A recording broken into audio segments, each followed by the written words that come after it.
আর যার মধ্যে আল্লাহভীতি নেই সে পাপ থেকে বেঁচে থাকতে পারে না। যার মধ্যে তাকওয়া আছে সে শরিয়ার বিষয়গুলো প্রতিপালনের ক্ষেত্রে যত্নশীল হয়ে থাকে। আর যার ভেতরে আল্লাহভীতি নেই সে খুব সহজেই শরিয়ার বিধানগুলো উপেক্ষা করে চলে।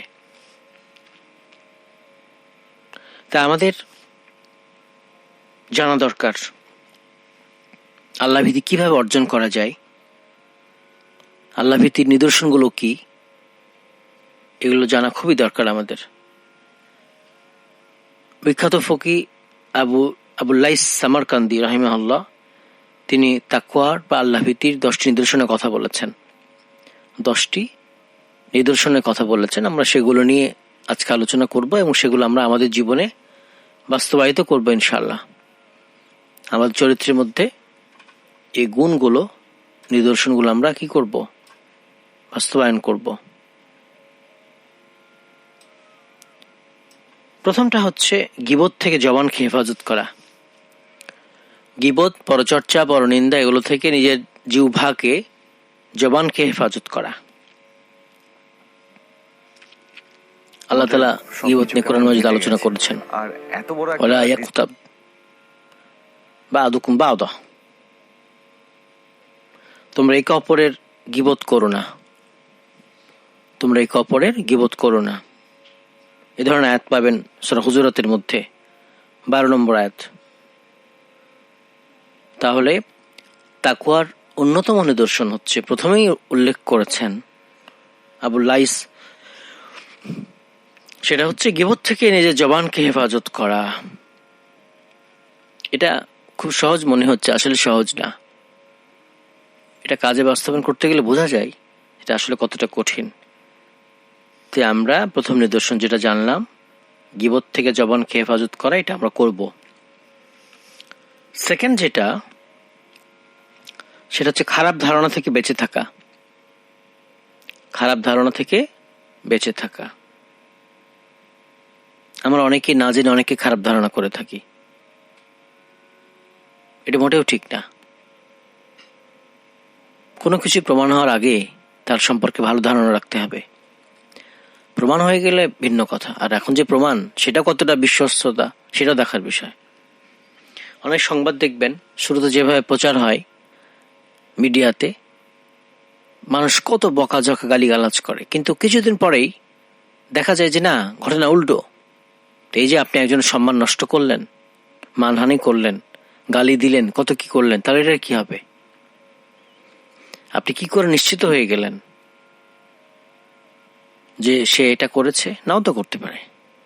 এজন্য মানুষের কোনো কিছু সুষ্ঠুভাবে, নিরপেক্ষভাবে প্রমাণ হওয়ার আগ পর্যন্ত ভালো ধারণা রাখতে হবে। কিন্তু যদি সঠিকভাবে যাচাই বাছাই হয় তারপর ভিন্ন কথা, ধারণা চেঞ্জ করা, কিন্তু আগে তো ভালো ধারণা রাখতে হবে। গীবতটা কি ছিল? গীবতটা ছিল যে কারো সম্পর্কে মন্দ বলা, যেটা তার মধ্যে আছে সেটা বলা পছন্দ করে না, এটা তাকে বলতে হবে সংশোধনের জন্য, অথবা যে সংশোধন করাতে পারবে তাকে বলতে হবে, সেটা বাইরে বলে লাভ নেই।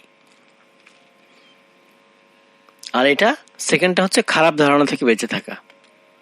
আল্লাহ তাআলা বলছেন, তোমরা নানা প্রকার ধারণা থেকে বেঁচে থাকো। ইন্না বা'দাদ-দন্নি ইসমুন, কিছু ধারণা হচ্ছে পাপ, কিছু কিছু ধারণা পাপ, গুনাহ। এটা সূরা হুজুরাতের মধ্যে রয়েছে, আয়াত নম্বর 12। তাহলে আমরা আরেকটা তাকওয়া নিদর্শন পেলাম, মানুষের সম্পর্কে খারাপ ধারণা থেকে বেঁচে থাকা। এটা আমরা বেঁচে থাকবো ইনশাআল্লাহ। এরপরে যেটা, এটা ফোন নেই। আসসালামু আলাইকুম। আসসালামু আলাইকুম, ভালো আছেন? ওয়ালাইকুম সালাম। আমার প্রশ্নটা হলো যে মেয়ে সন্তান, মানে কতজন মেয়ে সন্তান হলে তার সম্পত্তি আর অন্য কেউ পাবে না, শুধু মেয়েরাই পাবে? কতজন পর্যন্ত? 3 জন না 4 জন? জানতে চাচ্ছি। জি, আমাদের সাথেই থাকবেন।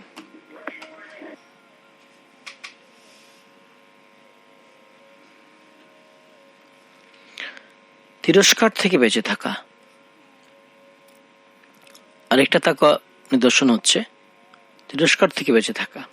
তুচ্ছ তাচ্ছিল্য থেকে বেঁচে থাকা।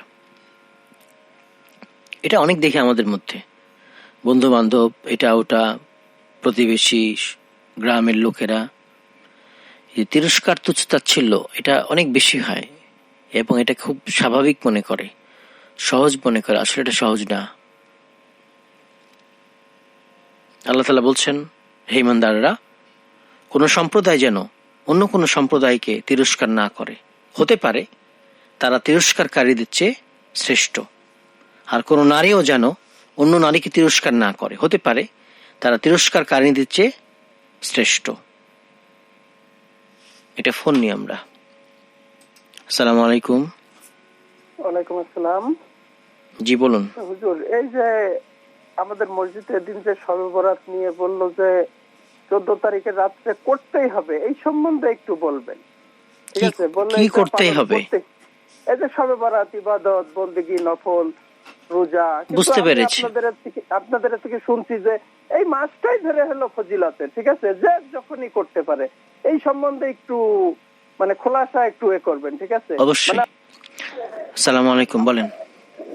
ওয়ালাইকুম সালাম। বলছিলাম যারা কোরআন করে এবং ওই অনুযায়ী আমল করে তাদেরকে হাদিসের কমলালে তুলনা করা হয়েছে, এটা সহি হাদিস? আমি জানি।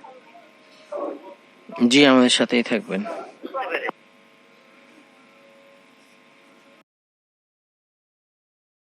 এরপর আল্লাহ তাআলা আয়াতে শেষে বলছেন, তোমরা একে অপরকে নিন্দা করো না, একে অপরের মন্দ নামে ডেকো না।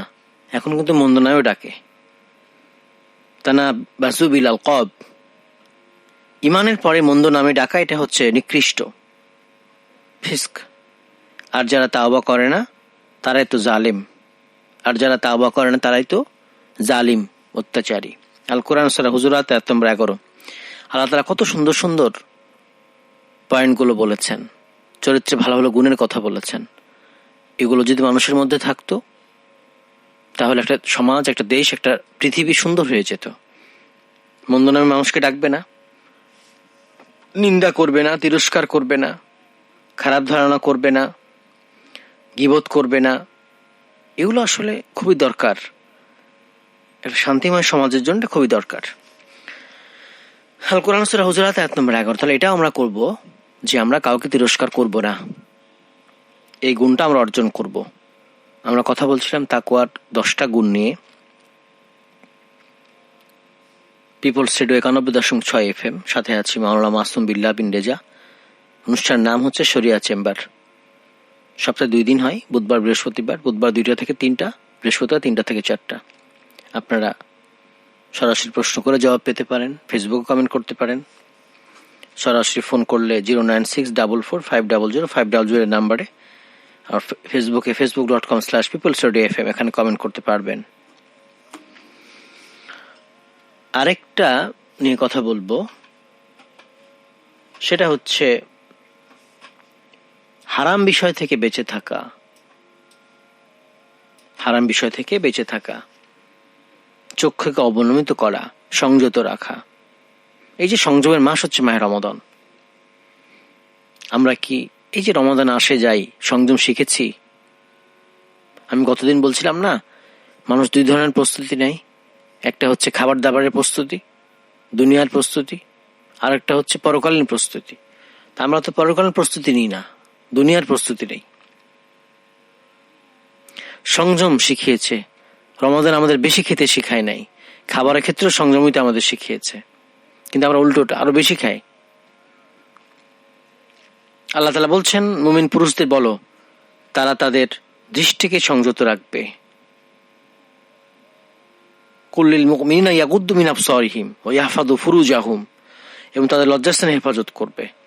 এটা তাদের জন্য অধিক পবিত্র। এই যে পয়েন্ট, এটা অধিক পবিত্র। নিশ্চয় তারা যা করে সে সম্পর্কে আল্লাহ তাআলা সম্যক অবহিত। আল কোরআন সূরা নূর আয়াত নম্বর 30। সূরা নূর আয়াত নম্বর 30। তাহলে হারাম বিষয় থেকে আপনাকে বেঁচে থাকতে হবে। হারাম বিষয় থেকে আপনার চক্ষুকে বাঁচাতে হবে, চক্ষু অবনমিত করতে হবে, সংযত করতে হবে। চক্ষুকে বলা হয় পাপের দরজা, জেনা ব্যভিচারের দরজা বলা হয়। চোখ আপনার চিন্তা করার সুযোগ করে দেয়, প্রথমে চোখ দেখে, তারপর মস্তিষ্কে পাঠিয়ে দেয়, তারপরে সে খারাপ চিন্তা ভাবনা করে। আপনি দেখলেন না, খারাপ চিন্তা হলো না, জেনা ব্যভিচার হলো না, আবার ফাইনালি জেনা ব্যভিচার হয়। একটা তো চোখ থেকে মাথা, মাথা থেকে ফাইনালি, কেউ মাথা থেকে এখানেই শেষ হয়ে যায়, কেউ সরাসরি সে বাস্তবায়ন করে। তো চোখ এটা হচ্ছে দরজা, এটা বন্ধ রাখলে অনেক কিছু বন্ধ রাখা যায়, বাঁচা যায় অনেক থেকে। আমরা হারাম বিষয় থেকে বেঁচে থাকবো, হারাম বিষয় থেকে আমাদের চক্ষুকে বাঁচিয়ে রাখবো। এরপর আরেকটা পয়েন্ট হচ্ছে তাকওয়ার 10টা নিদর্শনের মধ্যে সত্য কথা বলা, ন্যায়সঙ্গত কথা বলা। সত্য কথা বলা, ন্যায়সঙ্গত কথা বলা। আল্লাহ তাআলা বলছেন, তোমরা যখন কিছু বলবে তখন বাস্তব কথা বলো, ন্যায়সঙ্গত কথা বলো। আল কোরআন সূরা আনাম আয়াত নম্বর 152। তাহলে আমরা যখন কথা বলবো তখন সত্য কথা বলবো, ন্যায়সঙ্গত কথা বলবো, মিথ্যা থেকে বেঁচে থাকবো। তারপর আরেকটা নিদর্শন হচ্ছে আল্লাহ তাআলার নিয়ামতের বেশি বেশি স্মরণ করা, আল্লাহ তাআলার কৃতজ্ঞতা প্রকাশ করা, শুকরিয়া আদায় করা। আল্লাহ তাআলা বলছেন, আল্লাহ তোমাদের উপর অনুগ্রহ করেছেন যে তিনি তোমাদের হেদায়েতের পথ দেখিয়েছেন, যদি তোমরা সত্যবাদী হও। আল কোরআন সূরা হুজুরাত আয়াত নম্বর 17। আল্লাহ তাআলার নিয়ামতের প্রশংসার অনেক লাভ হয়, আল্লাহ তাআলা নিয়ামত বাড়িয়ে দেন। আর প্রশংসা না করলে আল্লাহ তাআলার কঠোর শাস্তি রয়েছে। ইন্না আযাবি লাশাদীদ, আল্লাহ তাআলার কঠোর শাস্তি রয়েছে। এজন্য আল্লাহ তাআলার নিয়ামতের প্রশংসা আমরা করব, অকৃতজ্ঞ হব না। সাথে সাথে মানুষেরাও মানুষের উপকার করে থাকে, এটারও প্রশংসা করা যাবে, প্রশংসা করতে হবে। এটা আল্লাহ তাআলার মতো হবে না, এটা মানুষেরও মানুষের প্রশংসা করতে হবে কাজের। যে মানুষের প্রশংসা করে না, মান লাম ইয়াশকুরিন নাস লাম ইয়াশকুরিল্লাহ। যে মানুষের প্রশংসা করে না সে আল্লাহর প্রশংসা করে না, যে মানুষের শুকরিয়া আদায় করে না সে আল্লাহর শুকরিয়া আদায় করে না।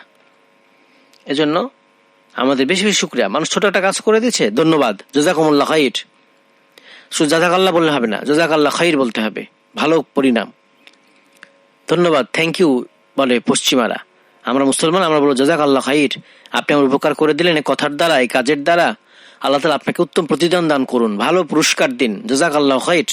এগুলো আমাদের বলতে হবে, বেশি বেশি এগুলো বলতে হবে আমাদেরকে। আরেকটা পয়েন্ট হচ্ছে, আচ্ছা আমরা পয়েন্ট বিরতির পরে বলবো ইনশাআল্লাহ। আমরা প্রশ্ন 3-4টা আছে, জবাব দিয়ে বিরতিতে যাবো ইনশাআল্লাহ। চলছে শরিয়া চেম্বার, সাথে আছে মাওলানা মাসুম বিল্লাহ বিন রেজা। মেয়ে কতজন হলে সম্পদ অন্যরা পাবে না, এ ধরনের কিছু আমার জানা নেই, এ ধরনের কিছু আমাদের জানা নেই। মেয়ে 2-এর আপনার হচ্ছে অধিক, 2-এর অধিক হলে 2/3 পাবে, একজন হলে অর্ধেক পাবে, একজন হলে সম্পদের অর্ধেক পাবে, আর অধিক হলে, একজনের অধিক হলে 2/3 পাবে, সম্পদের 2/3 পাবে, 3 ভাগে 2 ভাগ পাবে, 3 ভাগের 2 ভাগ পাবে। সয়বারাত করতে হবে, এটা সঠিক না আসলে, বিষয়টা এভাবে ঠিক না। শুনেন, আগে ক্লিয়ারলি ইসলাম বুঝতে হবে, তারপর আমল করতে হবে। এখানে নিরপেক্ষ না হলে আপনি বুঝতে পারবেন না। নিরপেক্ষ কথা কি? নিরপেক্ষ কথা হচ্ছে সয়বারাত শব্দটা ইসলামে নাই, এটা হাদিসে আসছে লাইলাতুন নিসফি মিন শাবান, শাবানের মধ্যরাত, এভাবে আসছে, শাবানের মধ্য রজনী। সয়বারাত শব্দটা সঠিকও না, এটা ফার্সি শব্দ। এই বরাত নিয়ে ঝামেলা আছে। বরাত মানে ভাগ্য, বরাত মানে কেউ বারা মানে মুক্তি বলে। এই ভাগ্য তো লাইলাতুল কদর, এই সবে বরাত তো না, লাইলাতুল কদর। তাহলে তো এটা এখন টিকলো না। ফিহা ইফরাকু কুল্লু আমরিন হাকিম, এটা হচ্ছে লাইলাতুল কদর। ইন্না আনজালনা ফি লাইলাতুল কদর, কোরআন নাযিল হয়েছিল লাইলাতুল কদরে। কদরটা কোথায়? শাহরু রমাদান আল্লাযী উনজিলা ফীহিল কোরআন, এটা রমাদান মাসে আল্লাহ তাআলা এগুলো বলে দিয়েছেন কোরআন মাজিদের মধ্যে, এই সবগুলো কোরআনের আয়াত। তাহলে ভাগ্য রজনী এটা কোনটা? এটা হচ্ছে লাইলাতুল কদর। ওই যে লাইলাতুল কদর 20 তারিখ থেকে 30 তারিখে, যে রমাদান মাসের, এটা গেল। বারা মুক্তি, এটাও আসে না, একসঙ্গে দুইটা হয় না, একটা ফার্সি একটা আরবি, এভাবে হয় না। বারাত শব্দটা আরবি আর সব হচ্ছে ফার্সি, এভাবে তো হয় না, একটা ফার্সি একটা আরবি। এটা হাদিসে যেটা আসছে লাইলাতুন নিসফি মিন শাবান, শাবানের মধ্যরাত। এখন আপনাকে সহজ বাংলায় বুঝতে হবে, সহজভাবে বুঝতে হবে যে লাইলাতুন নিসফি মিন শাবানের ব্যাপারে কোনো আমল সাব্যস্ত হয়নি, সহিহ হাদিস দ্বারা একটা আমলও সাব্যস্ত হয়নি। এই তারিখে আপনি কি আমল করবেন এরকম কিছু সাব্যস্ত হয়নি। একটা জিনিস সাব্যস্ত হয়েছে, সেটা হচ্ছে ক্ষমা পাওয়া, এতটুকুই। লাইলাতুন নিসফি মিন শাবানের ব্যাপারে একটা জিনিস প্রমাণিত হয়েছে, হাসান ফরজের হাদিসকে কেউ সহিহ বলেছেন, সেটা হচ্ছে ক্ষমা পাওয়া। কিন্তু এরা তো কোনো ইবাদত করতে হবে, কিভাবে করতে হবে এরকম কিছু বলা হয়নি, কোনো সহিহ হাদিস পাবেন না। ক্ষমাটা পাওয়ার ব্যাপারে দুইটা শর্ত দেওয়া হয়েছে। শর্তটা হচ্ছে যে মুশরিক সে ক্ষমা পাবে না, আর মুশাহিন হিংসুক ক্ষমা পাবে না। আল্লাহ তাআলা সৃষ্টি জগৎকে ক্ষমা করে দেন শুধুমাত্র মুশরিক আর হিংসুক ছাড়া। তাহলে আপনি একটা ক্ষমার এতটুকু বিষয় পাচ্ছেন শাবানের মধ্যরাতে, যে আল্লাহ তাআলা ক্ষমা করে দেন। হিংসা থেকে বেঁচে থাকতে হবে, শিরক আল্লাহর সাথে অংশ স্থাপন থেকে বেঁচে থাকতে হবে। এটা তাহলে এটা হচ্ছে ক্ষমা পাওয়ার শর্ত, ক্ষমা পাওয়ার যোগ্যতা। এছাড়া এ রাত আপনি কিভাবে কাটাবেন কোনো বক্তব্য নাই এ ব্যাপারে। রাসূলুল্লাহ সাল্লাল্লাহু আলাইহি ওয়াসাল্লাম, সাহাবীরা, তাবিঈনরা, তাবিঈনরা কিভাবে কাটিয়েছেন সহিহ বর্ণনা নাই। অন্যান্য রাতে আপনি শাবানে যেভাবে ইবাদত করেছেন এই রাতেও সেভাবে ইবাদত করবেন। অন্যান্য রাতে আপনি যেভাবে কোরআন তেলাওয়াত করেছেন, তারপরে সালাত পড়েছেন, তাসবিহ তাহলিল করেছেন, তাওবা ইস্তিগফার করেছেন, ভালো কাজ করেছেন, এই রাতেও সেভাবে করবেন। এই রাতকে হঠাৎ করে আপনি ইবাদত বাড়িয়ে দিবেন কোনো দলিল ছাড়া, এটা গ্রহণযোগ্য হবে না। এবং পরের দিন রোজা রাখবেন, সিয়াম রাখবেন, এগুলো সহিহ হাদিস দ্বারা সাব্যস্ত হয়নি, এগুলো জাল বা নুয়ার ভিত্তিহীন হাদিস দ্বারা সাব্যস্ত হয়েছে। এগুলো আপনাকে বুঝতে হবে। শাবানের বিষয়টা প্রমাণিত, রাসূলুল্লাহ সাল্লাল্লাহু আলাইহি ওয়াসাল্লাম অধিকাংশ দিন সিয়াম রেখেছেন, 2-1 দিন ছাড়া। শাবানে রাসূলুল্লাহ সাল্লাল্লাহু আলাইহি ওয়াসাল্লাম উৎসাহিত করেছেন সিয়াম রাখতে। শাবানের বাৎসরিক আমল আল্লাহর কাছে যায়। শাবানের মধ্যরাতে 14 তারিখ দিবাগত রাতে আল্লাহ তাআলা ক্ষমা করেন, এগুলো প্রমাণিত, এগুলো আপনাকে আমল করতে হবে। এই জিনিসটা আপনাকে জানতে হবে। সহজ বুঝে রাখবেন যে এ রাত ক্ষমার ব্যাপারে বলা হয়েছে, বাট কোনো আমল সাব্যস্ত হয়নি, সহিহ হাদিস দ্বারা কোনো আমল সাব্যস্ত হয়নি। এবারে উদযাপনেরও রাত না, এটা একা একা আপনি আমল করবেন অন্য রাতে যেভাবে করে থাকেন। আর আরেকটা বক্তব্য যে এটা শুধু এই রাতে না, প্রত্যেক রাতেই এই ক্ষমাটা হয়, আল্লাহ তাআলা ক্ষমা করেন। ডাকেন আল্লাহ তাআলা শেষ রাতে এসে, আল্লাহ তাআলা নাজির হন রাতের শেষ তৃতীয়াংশে। কেউ কেউ আছো ক্ষমা চাও, আমি ক্ষমা করব। কেউ রিজিক চাও, রিজিক দেবো। কেউ অসুস্থ আছো, সুস্থ করে দিব। কাদা কাদা এভাবে আল্লাহ তাআলা বলতে থাকেন। এটা প্রত্যেক রাতেই আল্লাহ তাআলা নিজ আকাশে নেমে আসে, এটা সহিহ বুখারী হাদিস দ্বারা সাব্যস্ত হয়েছে। তা আপনাকে মনে রাখতে হবে যে আপনি ক্ষমা চাইতে পারেন, কোনো আমল সাব্যস্ত হয়নি। আর সিয়াম তো অধিকাংশ দিনই করবেন শাবান মাসের মধ্যে, এটা মনে রাখবেন। আর শাবান মাসটাকে রমাদানের জন্য কাজে লাগাবেন, প্রস্তুতি হিসেবে কাজে লাগাবেন। রমজান মাসে তারাবি নামাজ 2-3 মসজিদ আদায় করলে খতম হবে নাকি? হতে পারে, কারণ হচ্ছে সব মসজিদের সিস্টেম, খতম তারাবির সিস্টেমগুলো একই রকম থাকে। কে কতটুকু আয়াত পড়বে, তাহলে আপনি সব মসজিদে পড়লে হয়ে যাবে ইনশাআল্লাহ। এক মসজিদ জরুরি না, কোনো কারণ আপনি কোনো কাজে অন্য জায়গায় যেতে পারেন, জরুরি না, হয়ে যেতে পারে। আর কোরআন খতম করা জরুরি বিষয় না যে আপনার খতম করতেই হবে, এরকম জরুরি বিষয় না। আপনি বেশি কোরআন তেলাওয়াত হলো, শুনলেন, সওয়াব পেলেন। ছোট্ট বিরতি নেব, আমাদের সঙ্গে থাকবেন ইনশাআল্লাহ।